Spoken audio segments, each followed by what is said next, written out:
여기 이쪽 앞으로 이쪽 쭉 와요. 오늘 이 합동보전 제가 국가인권위원회 정책 공부를 하기 위해서 오늘 기자회견을 합니다. 오늘 79명의 장애인들이 국가인권위원회에 진정을 합니다. 그래서 참으로 이제 2006년도를 시작하면서 정말 지금까지 중증장애인들이 받아왔던 이러한 차별의 문제가 문제임을 알리려고 합니다.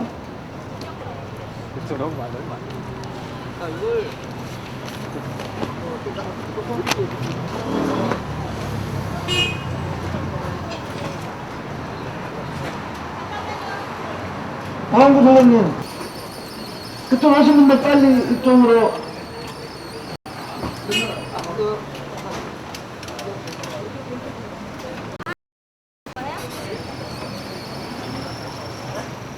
이쪽으로 이행을 해서 또 조금 쭉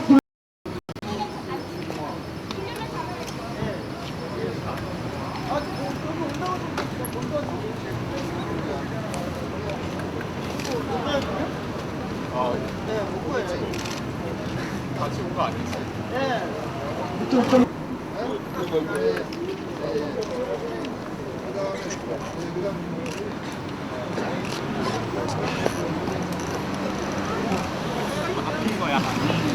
이쪽 번호로. 인원. 구경 나오세요. 그래서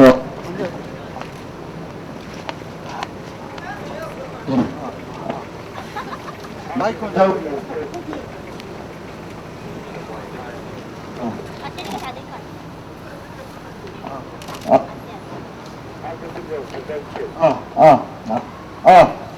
좀 제대로 되는 나쁘구나. 네.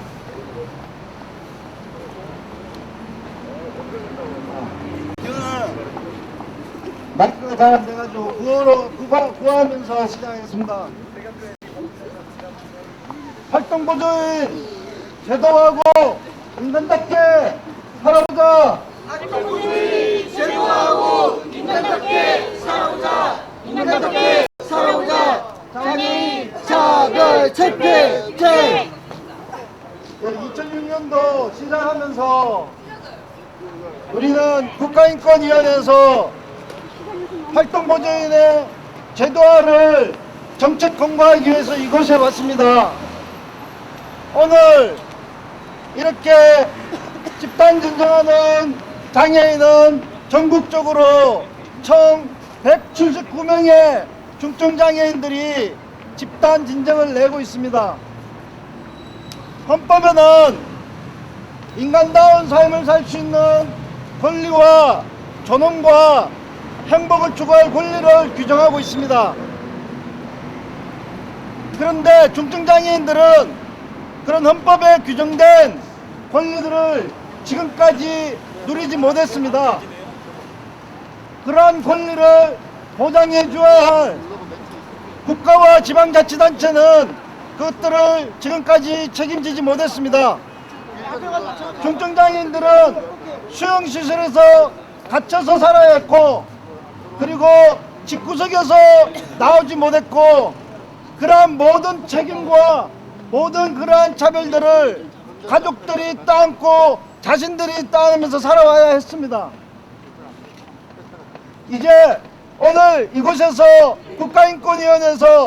국가인권위원회에 179명의 장애인이 집단 진정을 하는 것은 이것이 더 이상 가족의 책임이거나 자신의 책임의 문제가 아니라 분명하게 국가가 책임져야 될 문제이고, 국가가 책임지기 위해서 국가인권위원회가 활동보조인 서비스를 제도화할 것을 국가와 지방자치단체에게 정책 공부를 하게 하기 위해서 이곳에 왔습니다.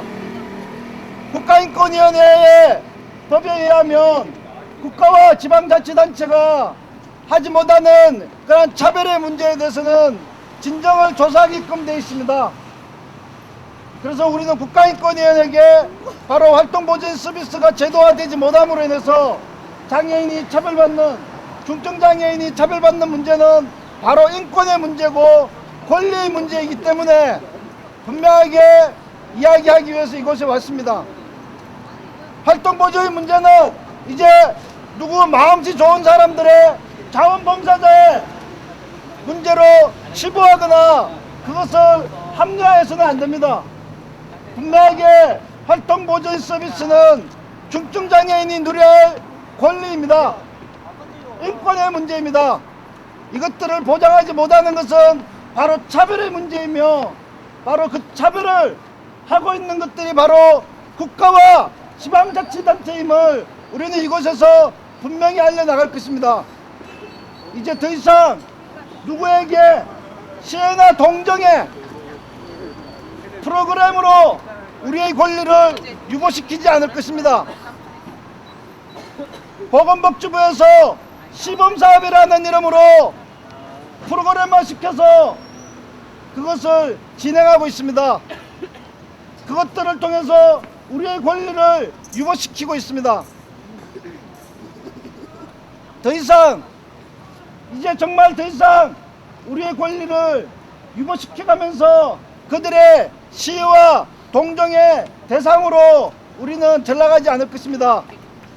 활동보조인 서비스는 제도화되어야 됩니다. 여보세요? 제도화라는 것은 분명히 안 돼. 법적으로 지금 법으로 왔어요. 규정돼야 되는 겁니다. 해주세요. 분명하게 법으로서 활동보조인을 서비스를 제도화할 수 있도록 우리 함께 끝까지 투쟁했으면 좋겠습니다. 감사합니다. 하나도 안 돼. 어떡하지? 예, 마이크가 안 나오니까 그냥 하겠습니다. 네. 예. 인천 책임져야 될 일인데 이 국가는 너무나도 안일하게 너무나도 무책임하게 방치하고 있습니다. 이런 것들을 제도화시키기 위하여 우리가 지금 기자회견을 하고 있는 것이고요. 179명의 진정 당사자에게서 몇 분을 모시고 발언을 들어보도록 하겠습니다. 먼저 프렌트케어 장애인 자립생활센터 서두환 대표님의 발언을 듣겠습니다.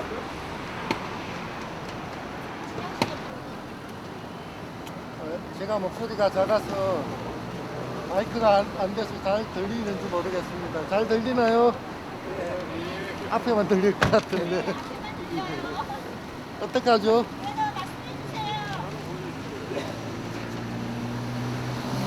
오늘 좀 군정서 내용만 이렇게 써와서 그 내용만 이야기해 드릴게요. 저는 시설에서 오래 살았습니다. 시설 속에서 오래 살다 보니까 시설 안에서 많은 인권 침해가 있었고 시설 안에서는 굉장히 많은 자유가 없습니다. 제가 처음에 시설에 갔을 때 어떤 느낌을 받았느냐 하면 사육된다는 느낌을 받았습니다. 제가 있던 방에서 간식을 나눠주는 시간이었는데 복도에서 밀감 박스를 끌고 지나갑니다. 그러면서 1호실, 2호실 차례로 방 안에 들어가지도 않고 그 방 바깥에서 이렇게 저희 집이 시골에 있을 때 돼지를 키웠는데 돼지나 소나 그런 어떤 짐승들의 먹이를 줄 때처럼 앞에서 그냥 던져줍니다. 방 안에는 장애인들이 누워있거나 앉아있고 직원은 그런 음식 박스, 감귤 박스를 복도로 밀고 가면서 안에 일일이 가져다 주면 막 일이 많아지니까 쉽게 하기 위해서 바깥에서 그렇게 하나씩 감귤을 방 안으로 던져줍니다. 그러면 그렇게 지나가면 내가 우리 집에서 키우던 돼지와 비슷하지 않나 이런 생각이 들었고요.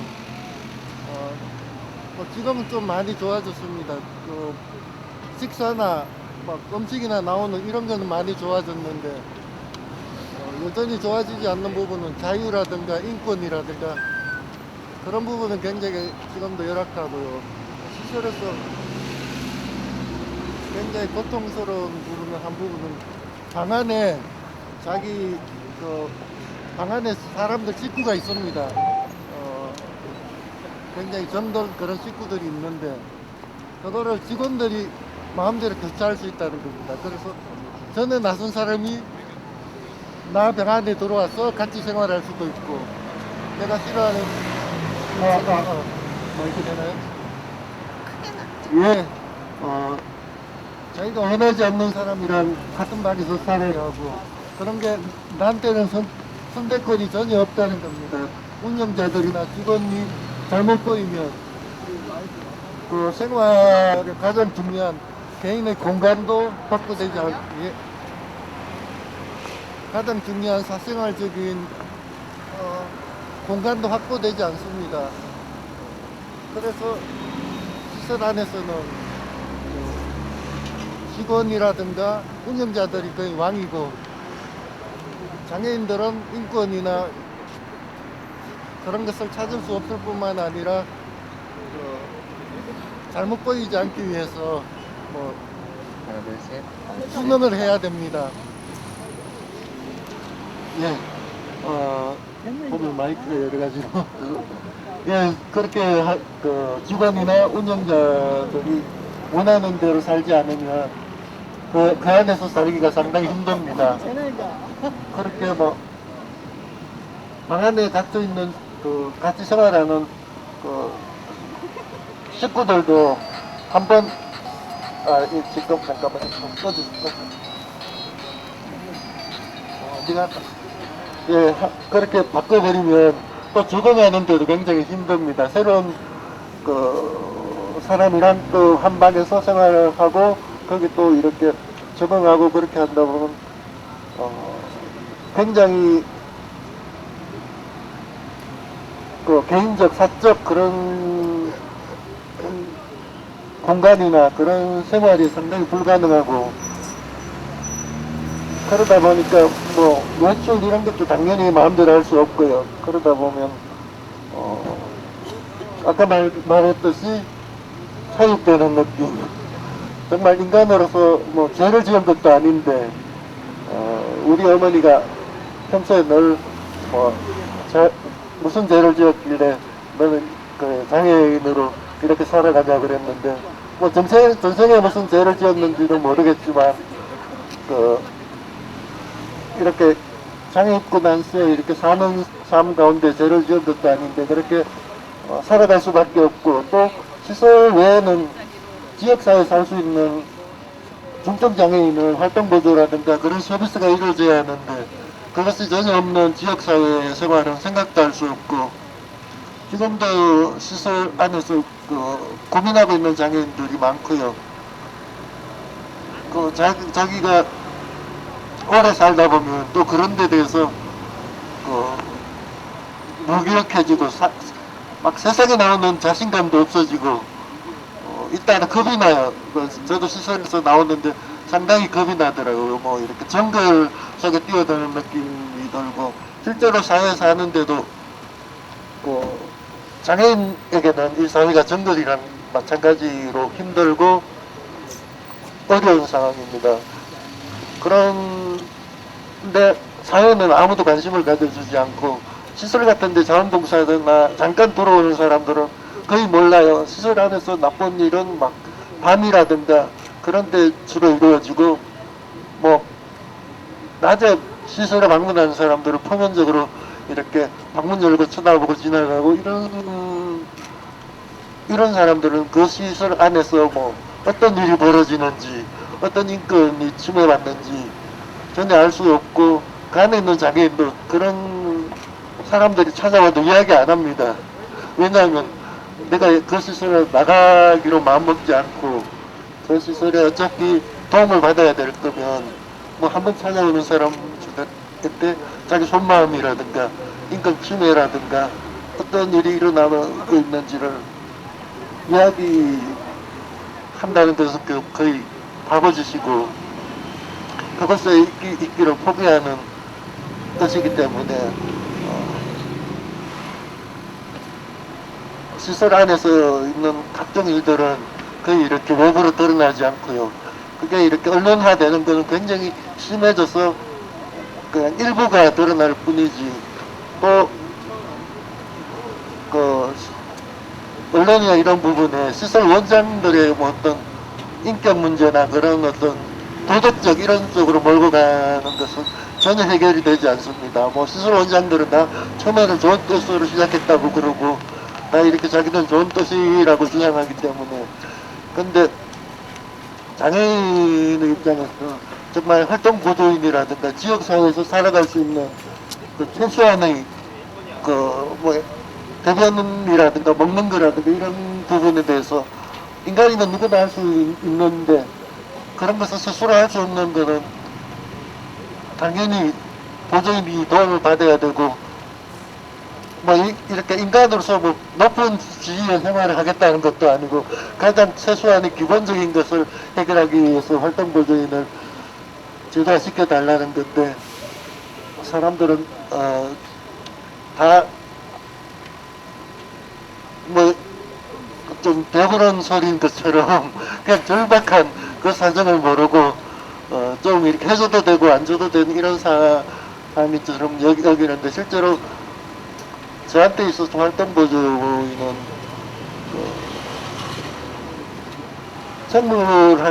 생물적으로 존재하는 인간이 아니라 그냥 사회적으로 존재하는 인간으로서 생명이랑 마찬가지, 실제로 뭐 밥 먹고 사고 그렇게 누워있는 삶이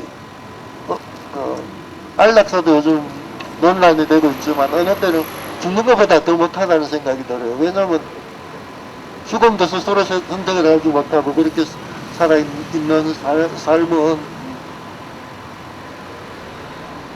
차라리 그거 죽음이 더 편안한, 더 이렇게 더 인간의 존엄을 그거 간직하고 죽을 수 있는 그런 것이 아닌가, 그렇게까지 생각할 정도로 그 활동보조인은 중증장애인에게 중요한 서비스라고 생각합니다. 그래서 이 진정이 꼭 국가의 건의가 되고 그것이 이렇게 받아져서 정말 피 맺히고 한스러운 그 장애인의 삶이 조금이라도 나아지고 정말 인간답고 인간 국민, 대한민국 국민으로답게 살 수 있는 그런 거리 마련되었으면 합니다. 예, 감사합니다. 예, 너무나도 절박한 발언 잘 들었습니다. 죽으셨다 활동부로의 제도하라 발상 죽으셨다 활동부의 제도하라 활동부의 제도하라 장애인 차별 철폐 예. 조금 이쪽으로 가세요. 예, 다음 하는 분은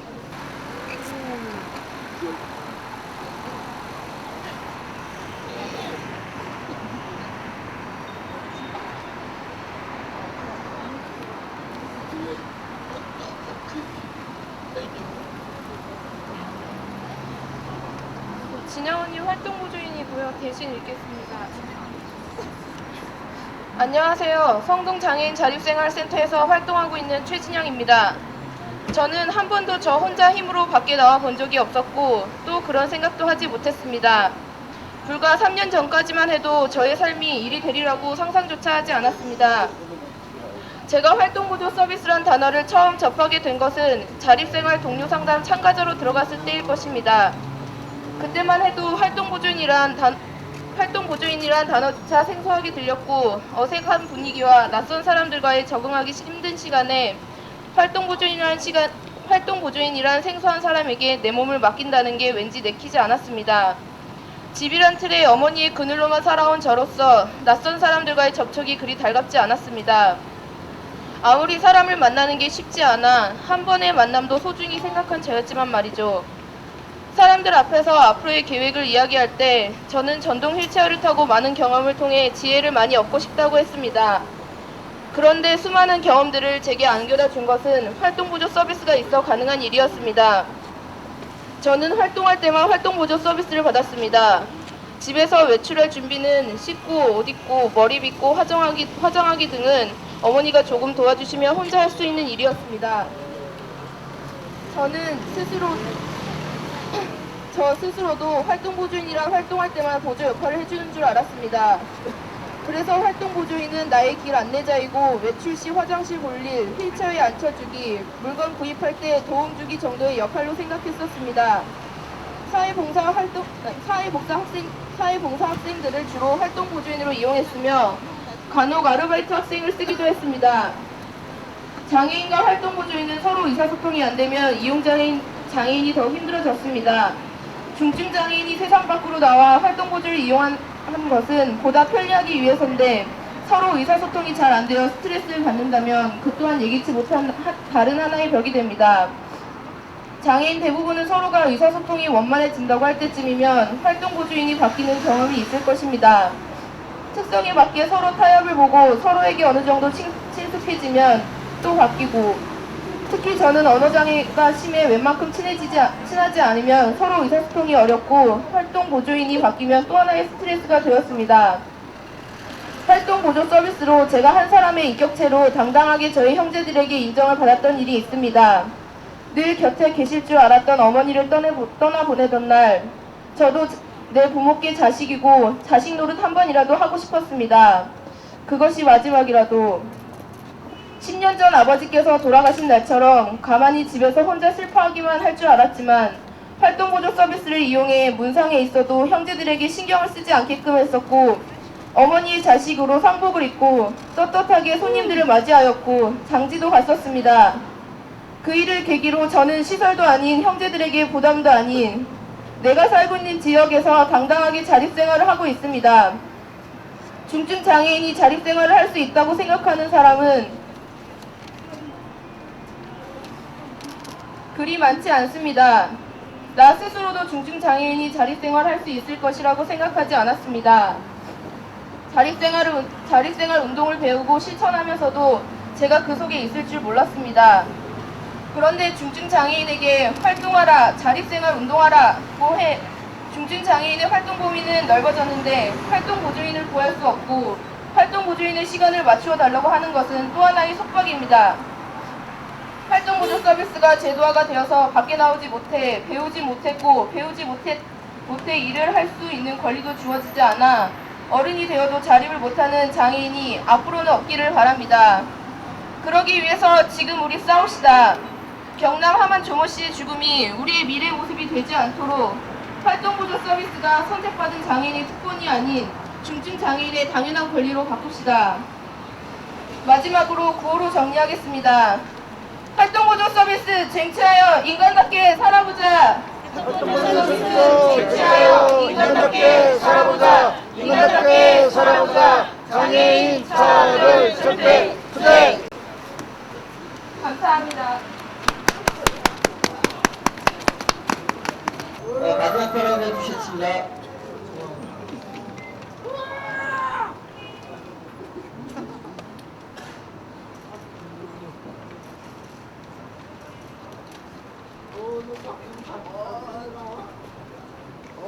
다 밟고 가네. 까지 소리가 다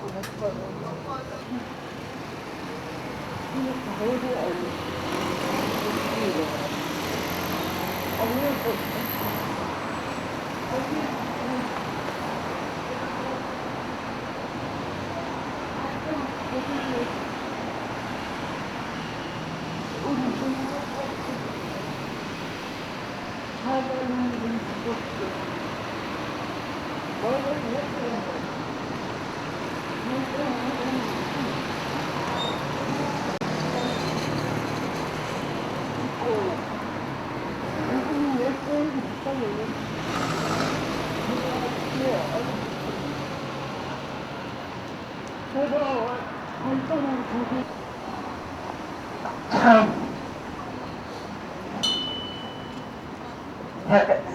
한숨이 납니다.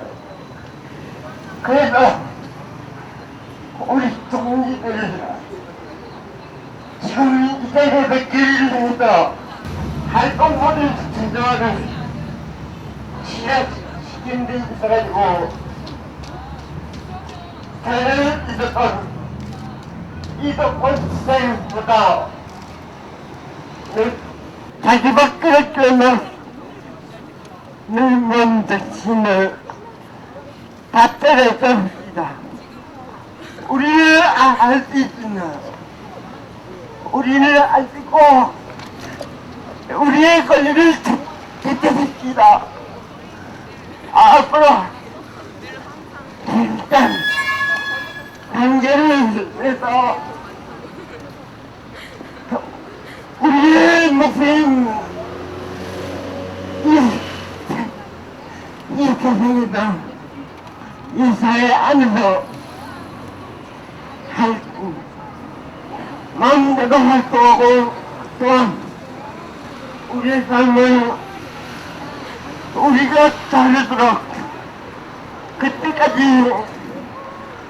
어디에요? 힘차게 투쟁을 했습니다. 구호를 정리하겠습니다.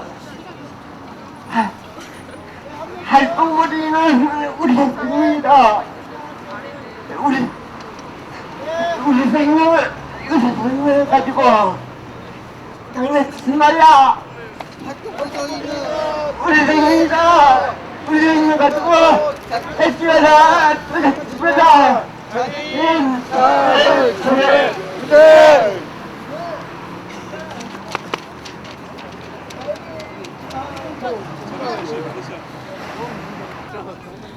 활동부도이라 생존권이라 즉각 제도하라. 활동부도이라 생존권이라 즉각 제도하라. 즉각 제도하라. 장애인 차별 철폐 이제. 네, 다음으로 연대야변으로 이권사회연대 유세. 지난주에는 날이 따뜻하더니 많이 추워졌습니다. 지난주에 저희는 서울역에서 쪽방을 만들어 놓고 쪽방 체험을 하는 빈민 현장 활동을 3박 4일 동안 진행을 했습니다. 쪽방이라고 하는 것은 우리 사회에 있어서 가난한 이들에게 가장 가난한 이들의 최후의 주거지라고 합니다. 보증금이 없는 사람이 하루를 벌어서 하루를 살 수밖에 없는 사람들이 일세방으로 하루에 5,000원, 8,000원 내고 들어가서 자는 방이 쪽방입니다.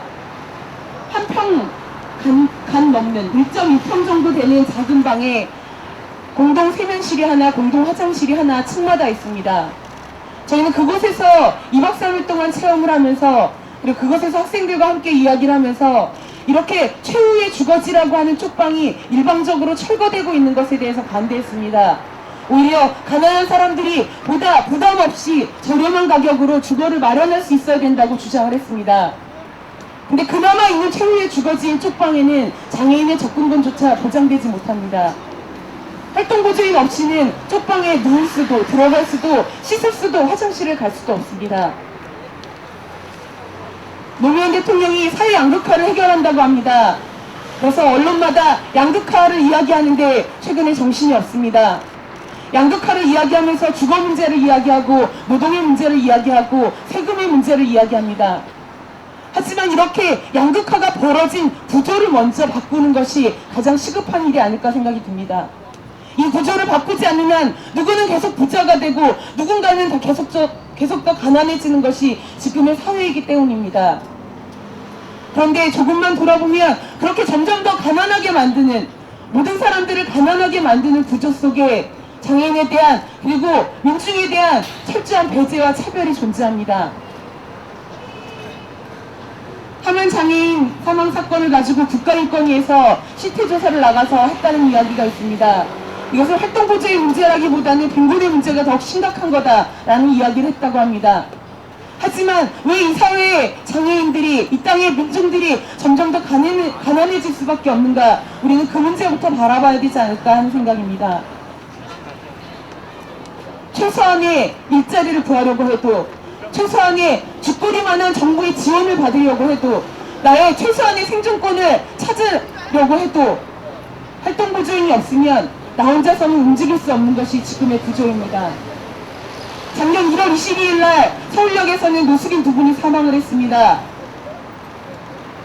서울역에서 쓰러진 노숙인을 짐수레에 갖다 버렸던 철도공항과 국민요원에 의해서 노숙인은 사망했고, 그 사건으로 인해서 서울시는 모든 노숙인들이 보기 싫으니까 시설에 갖다 쳐넣겠다고 했습니다. 그들이 이야기하는 사회 양극화에서는 빈곤의 해결은 뭔가 이런 구조적인 문제를 해결하는 것이 아니라 보이지 않게, 드러나지 않게 시설에 갖다 박아버리는 것, 처박아버리는 것이 대책인 것 같습니다. 우리는 인간다운 삶을 이야기합니다. 그것을 인권이라고 이야기합니다. 그것은 그냥 하루 세끼 먹고 버티는 것이 아니라 사회인으로서 사회 속에서 살아가는, 그리고 최소한의 기본적인 생활을 누리는 사람을 이야기합니다. 그것을 우리는 인권이라고 얘기합니다. 잠잘 곳이 있고, 내가 친구를 만날 수 있고, 일하고자 할 때 일할 수 있고, 내가 가고자 하는 곳에 갈 수 있고, 이렇게 한 사람의 사회적 인간으로 살아가는 것을 의미합니다.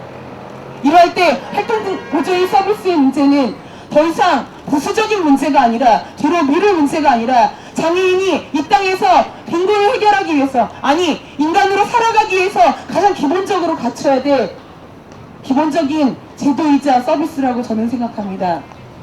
빈곤의 문제, 장애인의 문제, 다른 문제가 아닙니다.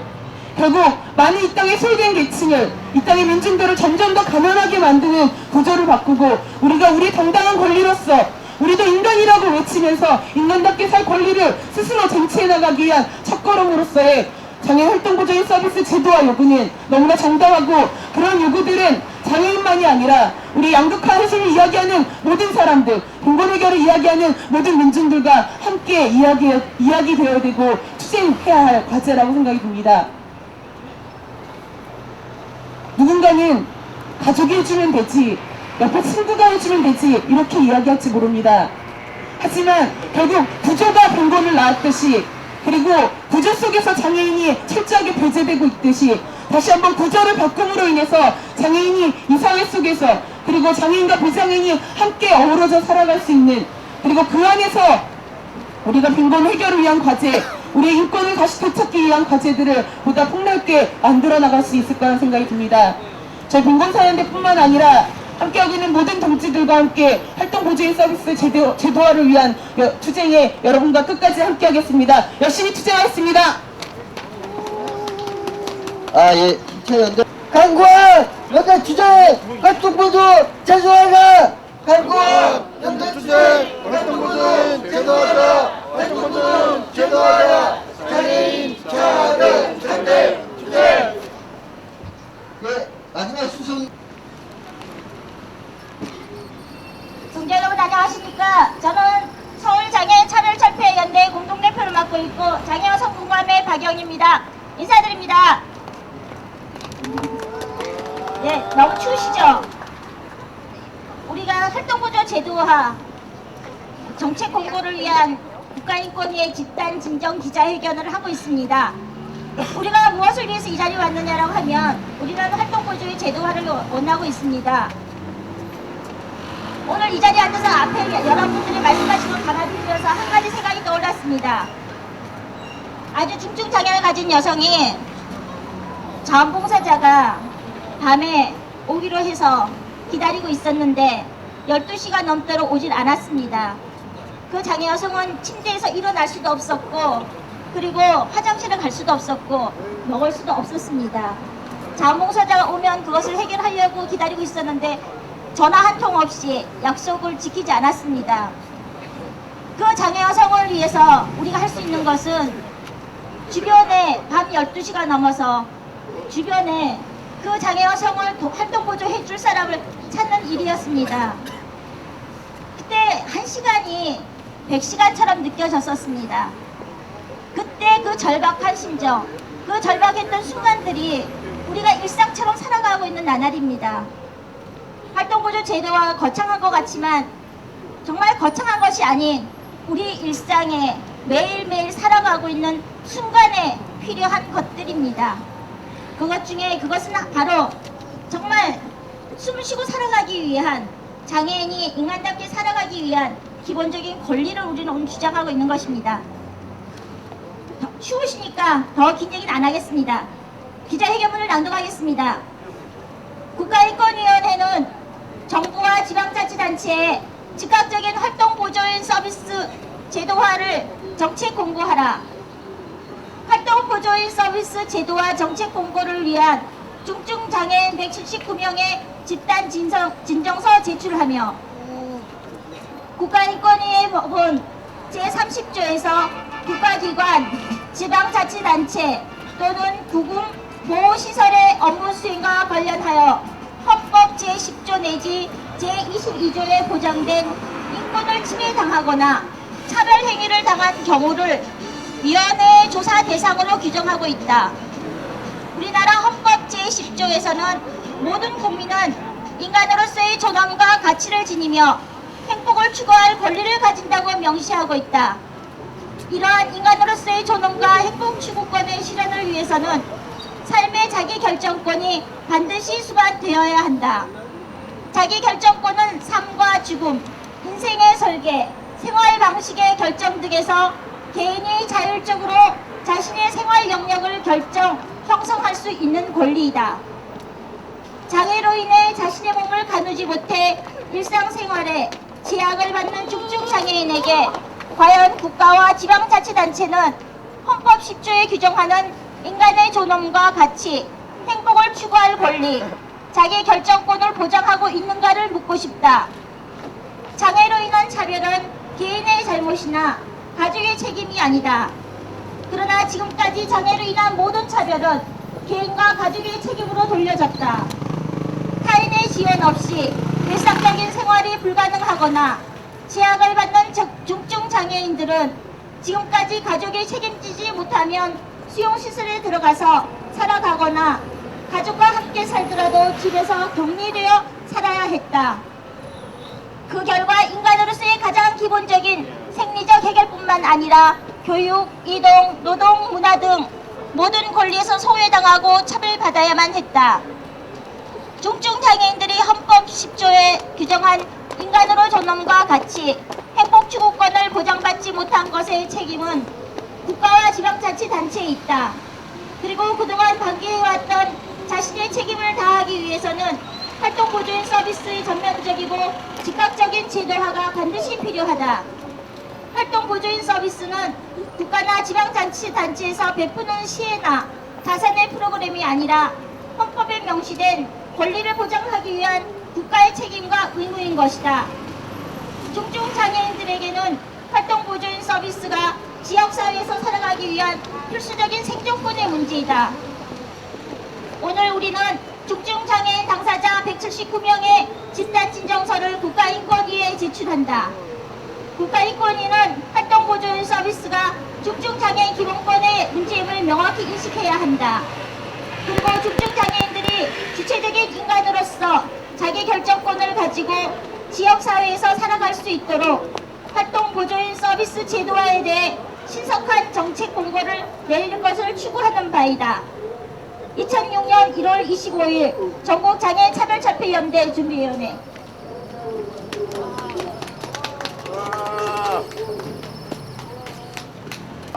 우리 분명하게 이것이 국가의 책임임을 알리는 투쟁을 힘차게 했으면 좋겠습니다.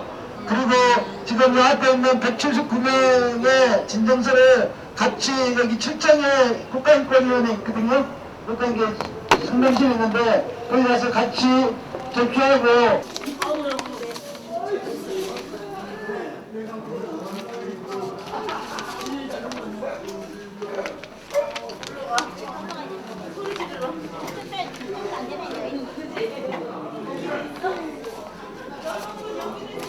전화할게요. 가져라. 하나 뽑아놓고 따라.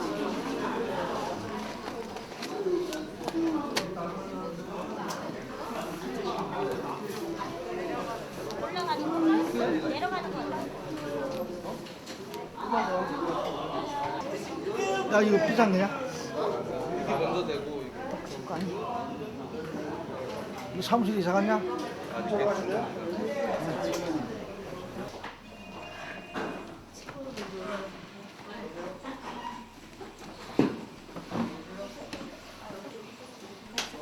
벤치가 있었네?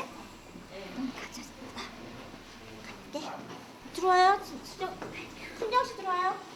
네.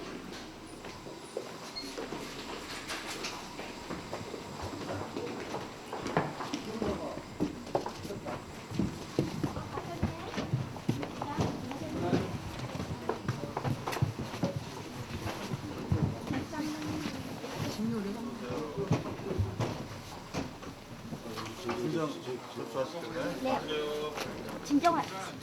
뒤에 한번 줘보십시오.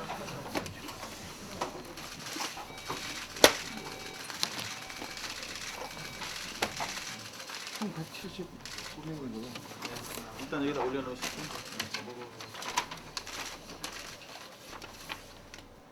그거 혹시 대표자 것인가요? 아, 예. 한국에 보니까 예, 이거 앞에 이거 있어요. 가지고 대표 거니까 지금 가지고 오고 있어요. 대표가 한 명이면 약간 갖고 왔어? 네, 갖고 오고 있어요, 지금. 엘리베이터. 엘리베이터에 있대. 대표 거 예, 한 대표자 거를 먼저 한번 줘보세요. 그거를 보고 딱 시켜가지고 업무가 원활히.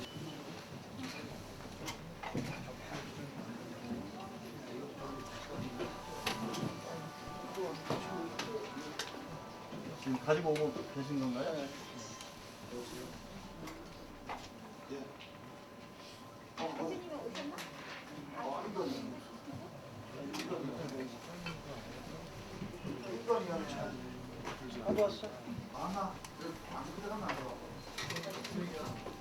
되신가요? 좀 줘보세요.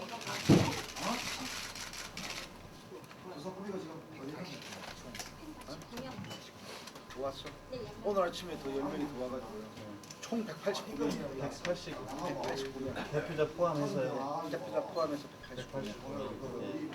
이렇게 그냥 접수를 하는데요. 이대로 각 건건이 이거를 접수할 수는 없어요. 건건 접수가 없고 그 대표자분 외 188분 이렇게 해서 그 접수가 우리가 절차상으로 그렇게 해서 이 사건을 처리하게 될 겁니다. 그렇게 하는 거니까 그러면은 이 진정서를 위에 표지 하나를 그렇게 해서 하나를 따로 써주세요. 한 장만. 여기 진정인에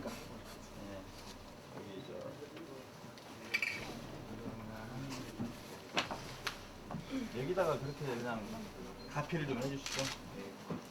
왜 188명 그래가지고. 아니, 기자님도 뭘 취재하는지는 모르겠는데, 취재하려고 그러면 용인병원에 환자들, 그 정신없는 환자들 침대에다 왜? 묶어놓고 밥도 안 먹이고 그러는 거나 180, 총 189분이죠? 그러니까 188명 이렇게 해주시면은 그런 건 신경도 안 쓰면 엉뚱하고. 왜냐면 기술적으로 이걸 한 개 한 개씩 접수해서 하면은 오늘 밤새야 돼. 나중에 다시 이 사람들 명단을 확인해 주십시오. 아 그럼요. 사건 똑같이 처리되는 거예요, 같이. 침대에다 묶어놓고 밥도 안 주고 그러는데 그런 건 취재하러 안 오더라고. 엉뚱한 데만 많이 몰려있네 보니까. 왜 정신병원도 저 정부에서 운영해서 그런가? 용인정신병원이? 그런 거나 좀 취재해봐. 기자 똑바로 기자하려고 그러고. 그런 데 가서 취재 한번 못하면 이런 데 와서 또 취재를 이 수학을 열잖아. 정말 불쌍한 사람들은 뭔가 알고 있는 취재를 해봐. 거기는 정신이 없어가지고 다 말 못하는 사람들 조금만 저하고 침대에서 30분 보나. 그러면 취재도 못하면서 어디 인양이 아이 똑바로 취재하려는 건데.